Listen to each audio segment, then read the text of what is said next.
And today I have a wonderful guest on my show. And then he's such an amazing person. And he's taking photography in Africa to the next level. I mean, a lot of people have seen his works in other countries. Name it: Nigeria, Ghana, Kenya, South Africa. This was Best Photographer Africa.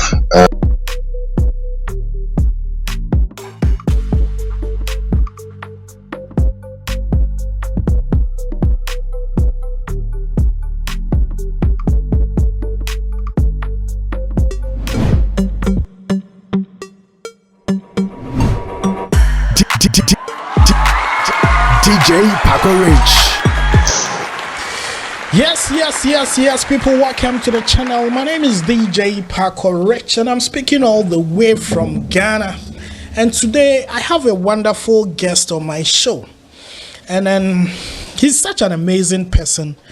And he's taking photography in Africa to the next level. I mean, a lot of people have seen his works in other countries. Name it: Nigeria, Ghana, Kenya, South Africa, even outside Africa, London, US. People are admiring his works, but a lot of people haven't had the opportunity to get closer to this man. So I decided to get closer to him and talk to him and find out why he's so unique when it comes to photography. So today on the show, I'm speaking to the man we call Walter Photography. Walter, how you doing? Very well. How you doing, man? I'm doing great, my brother. I mean, this a great opportunity. I'm speaking to a living legend, and I admire that so much. Thank you so much for having me. All right, my brother. Yep. Who would you say Walter Photography is, for the benefit of those who do not know Walter Photography? Walter Photography is the melanin king in one word. You know, Walter Photography is an African storytelling photographer who is out there to make sure we are capturing our African stories and we're preserving them, but we are communicating them to the modern day citizen in a way that, you know, is more relatable to them than how probably they originally were, but while preserving that aspect of how they were. Well, for the benefit of those who do not understand what he said, visually, I'm going to explain to you why he said he's taking African photography to a place that nobody has been able to, you know, take photography to. He brings the African beauty out of our women. So guys, stay in tune. I'm going to take like 1 minute of your time. I'm going to show you great pictures coming from this man, and after that we'll continue the conversation. So guys, let's have a look at this picture. This is an amazing picture shot by Walter Photography all the way from Uganda. This one, this one, this one, and this one. I think this is the man himself. And then this one. Just take a look at this. So when I tell you I'm speaking to an amazing person, you wouldn't dispute the fact. My brother, before we move on with the conversation, I can see that you love to shoot. One thing that has gotten our attention in Ghana and Nigeria is that we like something we call nyash or botos. Yeah. And it looks like it's become more of a signature that if you want the best botos pose, I mean, I'm just downloading one. I'm going to show it to you.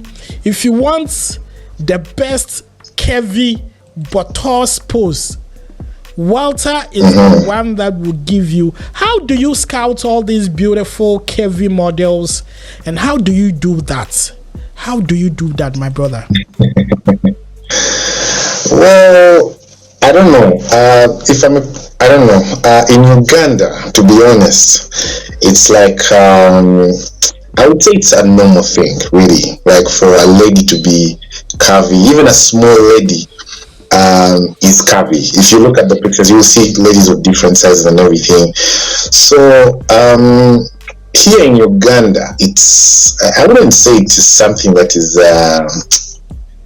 It's not something that we look at as a big deal, because literally everywhere you turn to look, they're the girls who are heavy and old.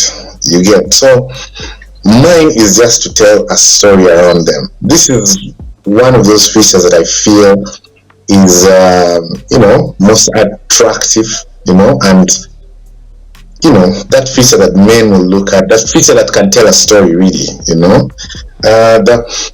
The other parts might a little bit be too sensitive in a way, you get, and also you don't really want to come off as someone who's doing nude photography. So you can tell a story without necessarily undressing the person, you get, but while showing, I don't know if it makes sense. Yeah. I'm enjoying the conversation. Yeah, while showing that beauty, on your screen, that's one of that curvy style of Walter photography that he always serves his followers with. You can go on with your submission. I know, I was actually done. Yeah, so I was just saying it's a facet that you can use to create art, and I've been using it as a tool to create. Yeah. Well, I would say this is a great advertisement for Uganda, because when Nigeria and Ghana are having that banter of who has the biggest back and all that, curvy women and all that, all attention is being drawn to Ghana. But you are proving a point that Uganda has most of the beautiful women coming from Africa, from Uganda. And personally, some of the pictures that I see, I keep asking myself, where do you get all these women from? Are they African women, or you model them in a 3D software? And I just don't get it. and then one thing that makes me so proud is that you don't put them mostly in Western costume, but African costumes that portrays as, it is more like a village girl. But you bring the beauty out of the picture. I have seen some of your behind the scenes. Yeah. It looks normal. It looks like just a soft box and a C stand, and then your camera and your lenses and all that. But your post, your editing, it makes the picture unique. How do you go by that?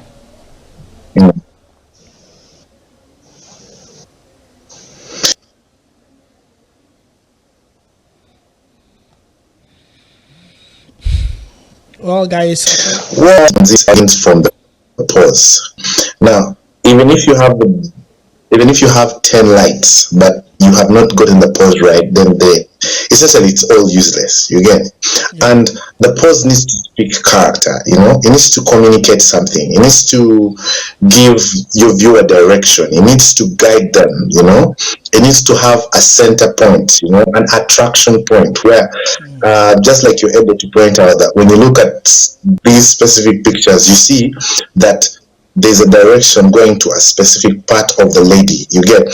So, of course, having all that in mind and the creative, genius and everything that happens in there, you kind of just work it out. And just to add on to it's good you've mentioned that you've actually seen like the behind the scenes. These are not 3D models. If you look at the videos, you will see that this is actually who the person is, and they are actual people. Yeah. Well, far away from that, I would like to know the commercial value with your arts. How do you make revenue out of this beautiful creative piece that you do?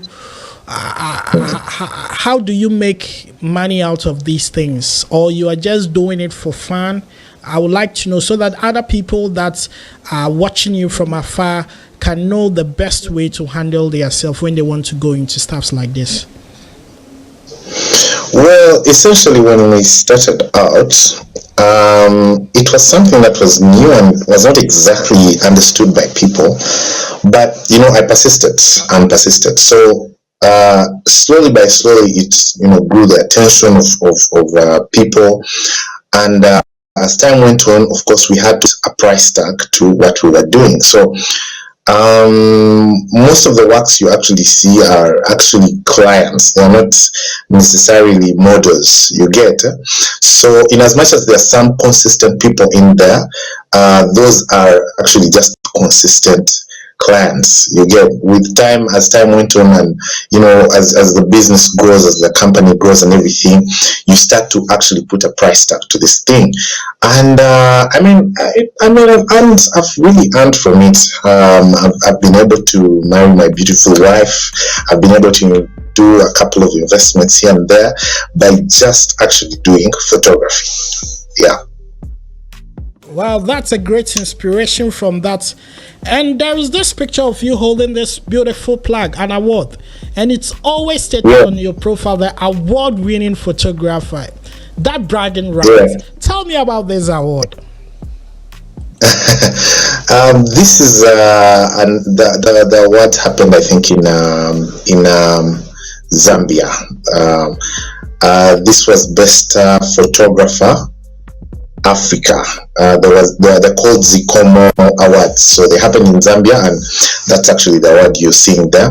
But we have also won a couple of other awards here in Uganda, in Boston,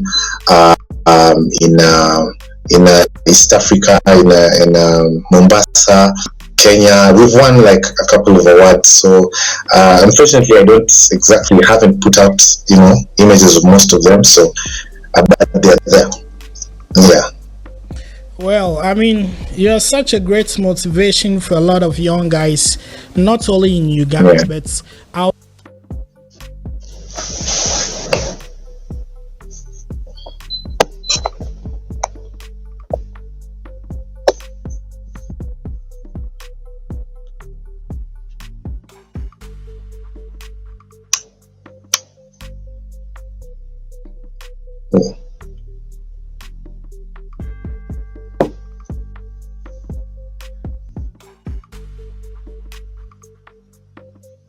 Okay.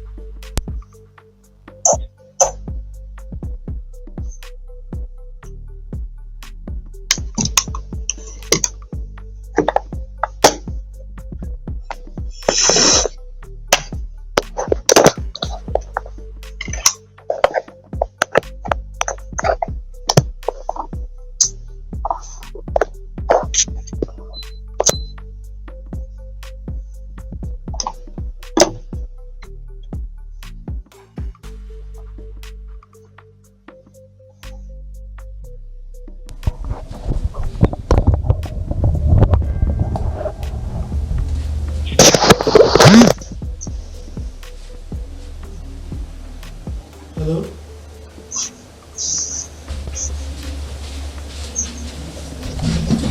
I guess you can hear me now. Yeah, Yeah, sorry, I think one of the batteries went off, so I had to change it quickly. Yeah, that's right. Yeah. So, like I was saying, I'm sure when you were starting this career, you never thought there are people outside your country who will be inspired and motivated by what you do. Have you been getting other feedbacks apart from Uganda, from other African countries, and even outside Africa? Yeah, absolutely. Definitely, a lot of people have reached out, and they're definitely telling me about the work we're doing. But we've actually had people fly in from different countries, especially the US and the UK, and they want to do some most, the beauty about these stories is that they really cut across, when you look at the games that we played when we were younger, when you look at the different activities, the different homesteads, the things that really cut across. So even from like African actually relate to that. So they have actually come in, flown into, have these pictures taken of themselves to just remind themselves of what it was like then, but then also to have that then taken and framed and put in their house so that their children's children will one day have a look at that, and a story will be told through that frame, that at this time during these years, this is what we used to do, this is how we used to cook, this is how we used to gather, this is the things we used to do. So definitely gotten massive feedback from all over the world, really, from all over the world. Yeah. Impressive, and I'll say congratulations to you for this success. Have you had invitations to also move out of Uganda to work in other countries as well? Yeah, absolutely. We have actually gotten a couple of those invitations, but mostly outside Africa, because within Africa, you know how it is with most people. They will tell you, no, flying you and all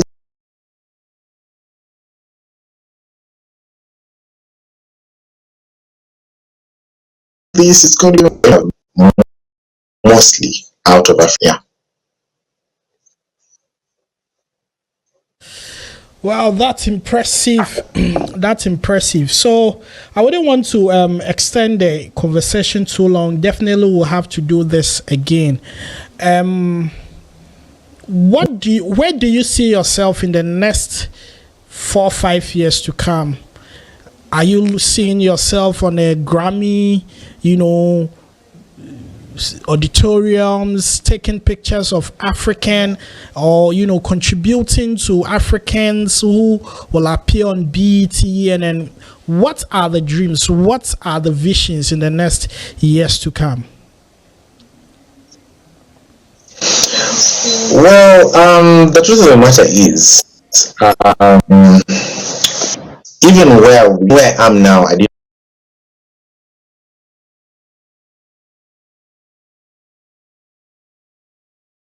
know I would be. In a few times, it's not a dream. The dream is rather hello. Can you start that again, because the line asks where you see yourself in the next years to come. Can you hear me? Yeah, I can hear you now. Okay. Can you hear me now? Yeah, I can hear you now. Okay. So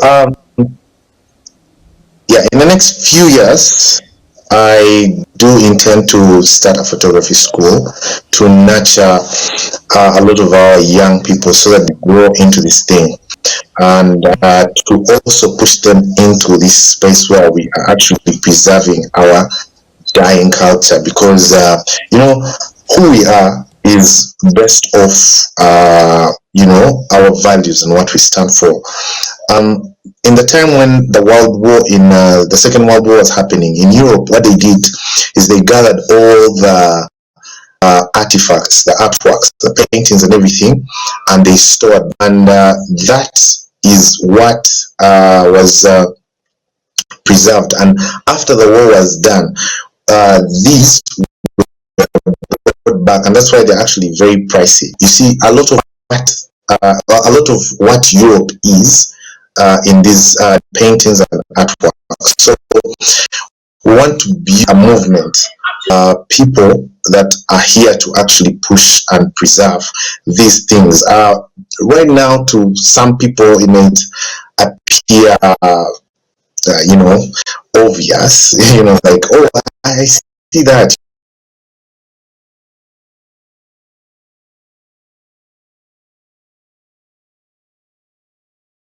Okay, that's a couple of years for you to know some.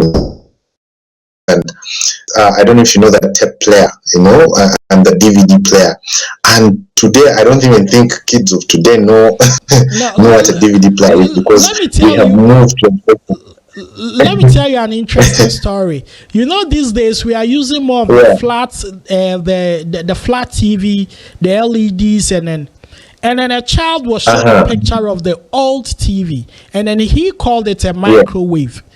He said this is a microwave because in his era he's never seen a TV like that. So you're 100% right in what you're saying. Yeah, so the idea is to build a movement where we are about preserving our core values as Africans, our traditions, how we marry, how we prepare our food, and all those different things that entail who we are as a people. So along the way, that's really the goal, the primary goal. But of course, I know as we're going, of course, we're going to get to bigger platforms. I'm sure we shall hit the Grammys, we shall hit all these different big platforms, photography platforms, and the sky's the limit. Amen, amen, amen. It's my wish and my dream to see you achieve bigger goals. Now, away from the photography a little bit, we'd like to go more into technical stuff like that. We have people who go like, yo, I'm a Nikon person. I'm in love with Nikon. I only shoot with Nikon. We have people who are traditional Canon lovers. They do all their shots in lenses. There are people who are Sony lovers. Are you that type, or you go with any camera that comes your way? I don't know if that's a trick question or. Well, for most of my work, I've actually been using Nikon. Nikon has been my camera. I have come with it from way back. Right now, where we are in terms of technology, all these different brands are actually producing really amazing cameras, and all of them have their weaknesses. You get so. As of now, it's an issue of like preference. You get what is more comfortable for you. If we're speaking technically, I really love the color science of the Nikon. It's easier for me to work with. If you look at the Canon, it has a lot of magentas in there and red hues. Whereas for me, I'm not big on that. You get, I go mostly towards the oranges and the browns. So the red hue wouldn't do me very well. So it's all a preference issue here. You get all companies are doing good stuff, but me, I for one, I have been a Nikon user all this time, up to date. I thought as much. Like you, this guy will be a Nikon guy. And also, moving away from the field, there is something I think probably in the near future you should look at: your retouching skills, your editing skills, how you are able to retouch a real African color to make it stand out and make it attractive. Is like, yo, it's amazing.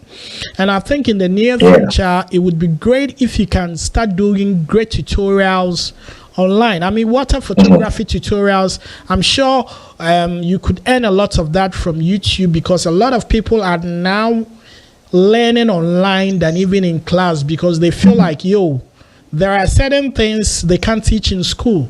You need somebody that has experienced it on the field to walk you through, to teach you through. So I think it wouldn't be a bad idea to also enroll in, doing tutorials on retouch, because I can tell you, you are one of the finest person that I have seen, your finishing product when it comes to your retouching.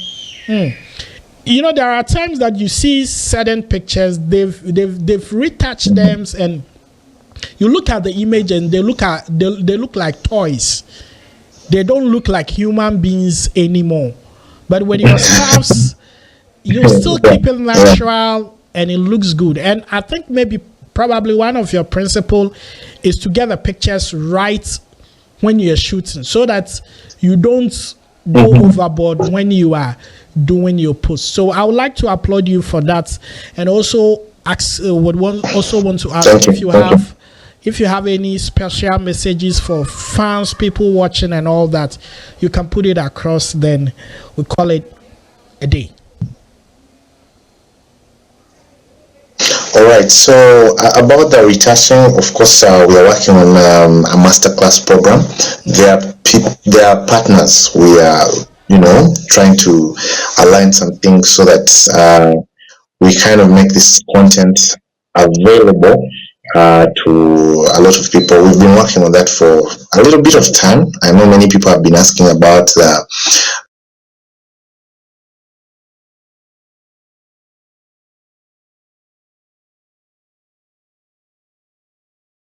the tutorial and the back of front of everything. Yeah. Special message. I would like to thank everyone that follows us every single day diligently. All the people that like, share, comment on our works. I know the people who are out there, and I don't even know them, but they are out there always just sharing my stuff, like, making sure the internet, jamming the internet with my work, and I really applaud those people. Thank you so much. I would like to thank the team at Walter Photography. Those people have been a very good support, especially my manager, who's my wife, Letitia. Thank you so much. And I would like to thank you for actually having me here, so I can get to actually connect with my fans, with my people, and all those other people that don't know me yet. I think, now there's some people that are going to.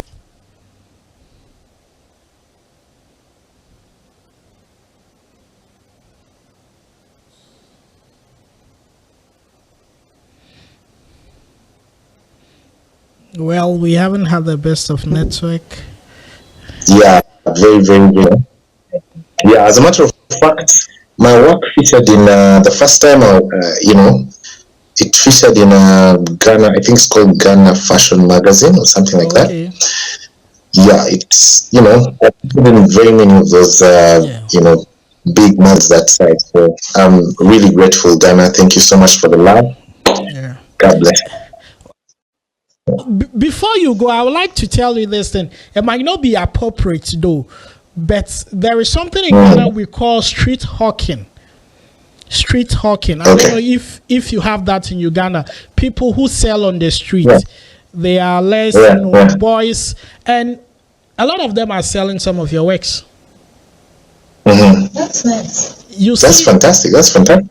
You see some of your pictures printed in frames, and then people buy them in traffic. So indirectly, you have given employment to people even outside your country without knowing. It might not be right though, but that's what I want to tell you, so that it would motivate you that whatever you're doing, you know that you are not just doing it for yourself, but you are doing it for an entire continent, and people really depend on you even to survive. You understand? So keep doing what you're doing, and I'm sure I am giving this prophecy, but in the next 5 years to come, you'll see yourself on BBC.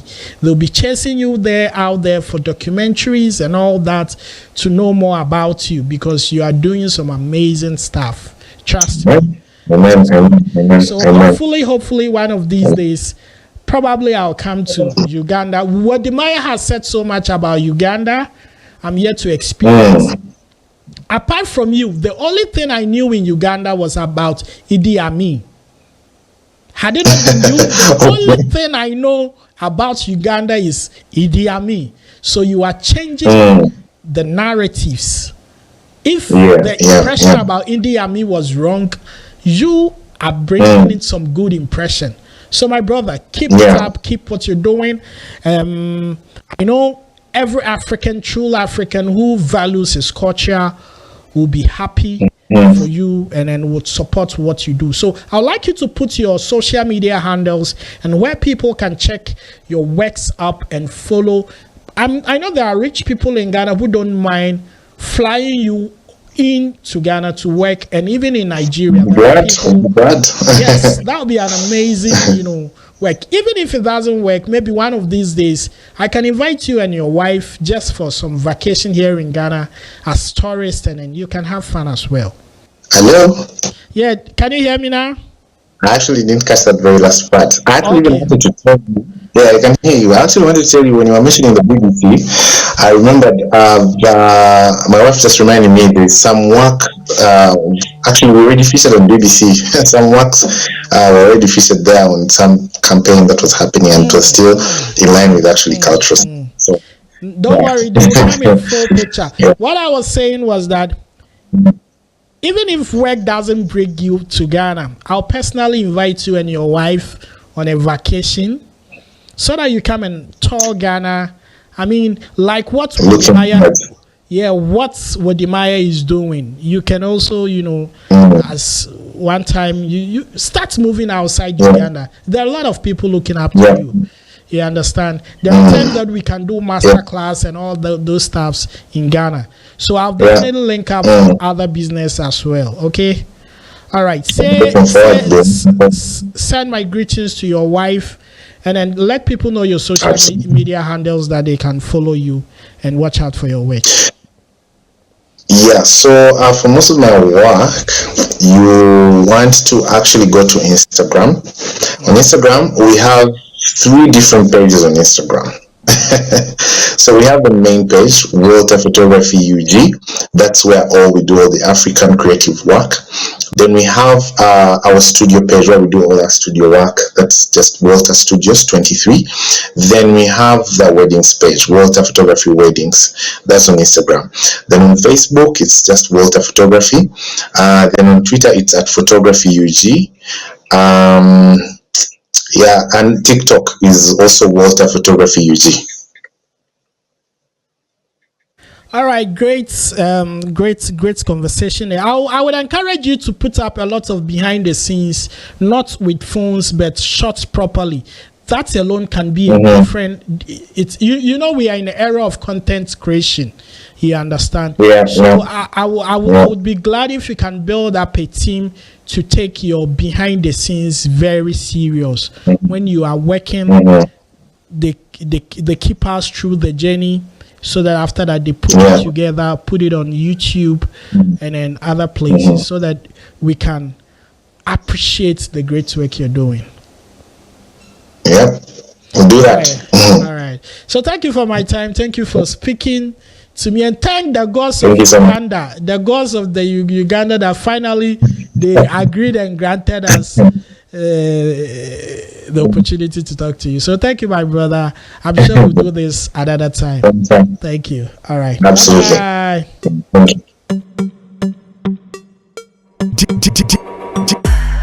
DJ Paco Rich.